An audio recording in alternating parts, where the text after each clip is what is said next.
This video is going to be brought to you by G Fuel, and as a 90s baby, I'm super proud to say that G Fuel has just released the Duke Nukem Ego Boost Collector's Box. It's a hail to the king, baby, because gaming's best bad boy is finally here. You got a groovy zero sugar combination of cherry, orange, and pomegranate that is sure to have you firing off on all cylinders, dropping heat via witty one-liners, and shooting off aliens into outer space like my favorite boomstick-toting king of the world, Duke Nukem himself. I mean, not only are you getting this super amazing Duke Nukem shake along with the energy tub, but also you're getting an amazing flavor. As you guys know, I love to drink G Fuel. I use it myself. It's one of the things I use for a quick energy boost. As you guys know, I upload on 3 YouTube channels and I still find time to work out, and sometimes you need that pick me up, and I love G Fuel because I don't crash after I use it. By using my link in the description box, you can either buy the Ego Boost Collector's Box, which comes with both the energy formula tub and this super amazing Duke Nukem shaker, or you can buy the energy formula itself. On top of having zero sugar, you also get a healthy dose of antioxidants and vitamins and just enough caffeine to bring out your inner hero. So don't hesitate, use my affiliate link down below or use my promo code KAGE at checkout to get yours today. With Boruto 2 Blue Vortex Chapter 9 rapidly approaching and the uncertainty regarding Jura and Himawari, one thing of interest that came out of Boruto 2 Blue Vortex Chapter 8 is the fact that Boruto Uzumaki suddenly left the village for reasons that are unknown and can only be speculated on by us as a fandom. On one hand, the question can be asked, was he leaving because he somehow was able to sense Kawaki was approaching him before Kawaki could sense Boruto's location, which if that was the case, then that might be a bit of a twist on what we've seen with how this Otsutsuki sensory stuff actually works. But on the other hand, we have the question that we can ask, which is, could this be something related to Boruto's alliance with Kashin Koji and tying up the loose ends that threaten the village and the world at large? And in today's video, I wanted to talk to you guys about why Boruto and Kashin Koji tying up the loose end known as code, it makes the most sense. So longtime viewers of the channel, you know that when it comes to Code's character, one thing that I've been pretty adamant on is the fact that while I take every chance possible to meme the guy because it's low-hanging fruit and it's always good for a cheap laugh to poke fun at him on the thumbnails, but I've been pretty consistent in saying that the 3 boys who have the karma seal are going to be interwoven in terms of their fates, and that Code was being stripped down in order to be built back up. Basically the Shigaraki route from My Hero Academia, which the former writer Boruto Ukyo Kodachi said inspired some story points as they were getting towards the end of Kodachi's run as a writer, which stopped at the chapter where Naruto first transformed into Baryon mode. I took it a step further after hearing that and said that we might be in a Kabuto situation where he came across like an afterthought for a long period of time before he finally reappeared after being gone for a few years in real time as one of the major threats in the 4th Ninja War, arguably the biggest threat since he is the one responsible for summoning Madara Uchiha and unleashing Madara on the entire Shinobi world. Granted, Madara took control after that, but the fact remains Kabuto is the one who reanimated. While Kabuto's exit as a villain, it might not have been the sexiest, it was still one story plot twist that shifted the entirety of the series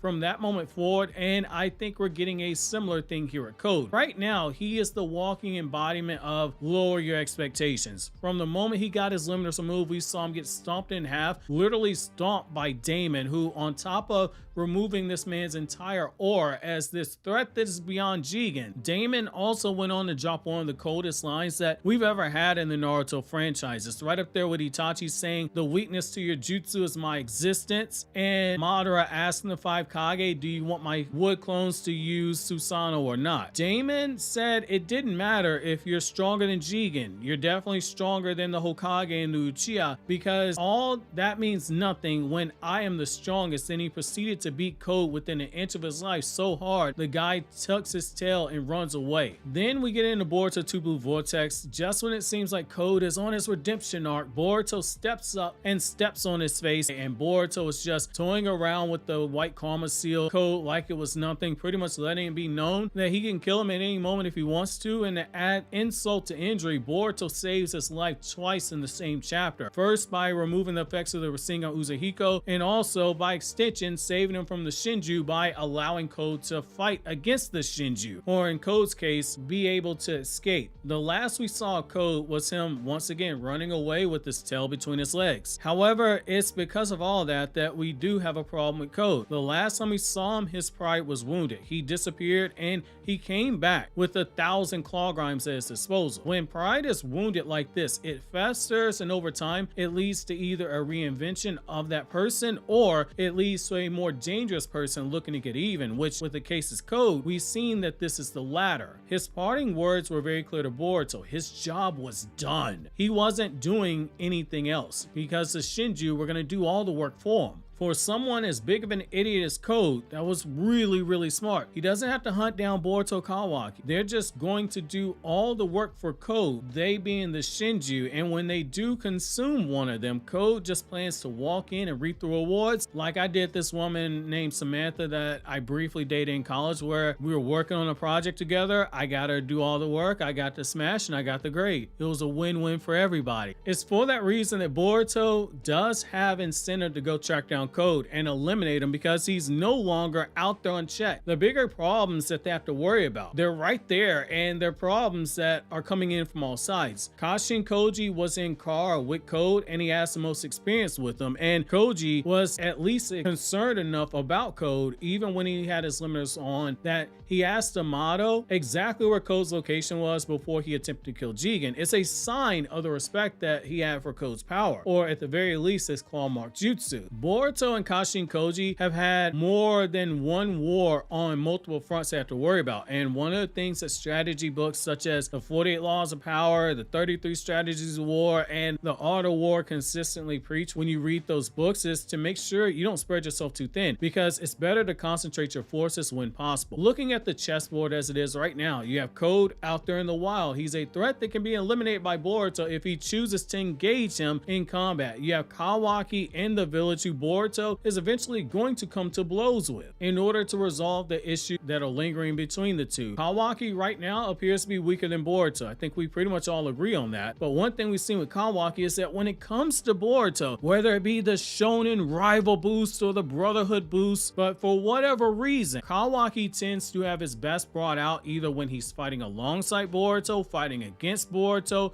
fighting for Boruto, or fighting in front of Boruto. You also have the Shinju to worry about, and the evolution as a dangerous threat that needs to be addressed, because it's an end of the world scenario when it comes to the Shinju. For Boruto and Kashin Koji, the Shinju, they're already a big enough threat that you have to worry about, but when you have someone as annoying as Code out there, you have to start asking the question of, is it better to go ahead and get him out of the picture now before he can mess things up even further intentionally by popping up when you least expect it, and in a better position to have a chakra fruit harvested, or unintentionally like he did when he used the Karma Seal and the claw marks to change the ten tails and cause the claw grinds to awaken his Shinju with their own thoughts and desires. It might be in their best interest to take down Code before either of those happen, and it does make you wonder if that is the reason that Boruto left the village so quickly, because he was ordered by Kashin Koji to do so in something that happened on screen, since we know that they use toes to communicate. It just feels like there's something bigger here at play when it comes to Boruto suddenly leaving the village than worrying about Kawaki, and the fact that Code dropped that line and Boruto now presumably has a marker somewhere inside that 10 tails dimension, it just seems like it's the next natural choice for Boruto, because as of right now, he doesn't seem to be aware that the village is in danger, the Shinju being there in the village, and that Himawari is in danger, and by teleporting away, he's now outside of the radius of Ino's mind transmission jutsu, because Ino tells us what the radius is, and we know that the Shinju are looking at Himawari because they sense the Biju chakra inside of her. They mistook it for Naruto, but in reality it's Himawari, unless there's some magical method of communication that has not been revealed to us yet. Boruto doesn't know. Boruto and Kashin Koji thinking a few steps ahead to address Code would be a similar move what Tsunade did when she had her issues as Hokage. She had the Akatsuki where they were on the move, they were hunting down Jinchuriki, and she even had a pair of Akatsuki invade the Land of Fire and kill one of her shinobi that she was in charge of, and she was still willing to before thinking enough to say, despite Orochimaru being dead, they still need to hunt down Kabuto, because if he isn't captured, it would eventually become a bigger threat to the village. And guess what? Tsunade's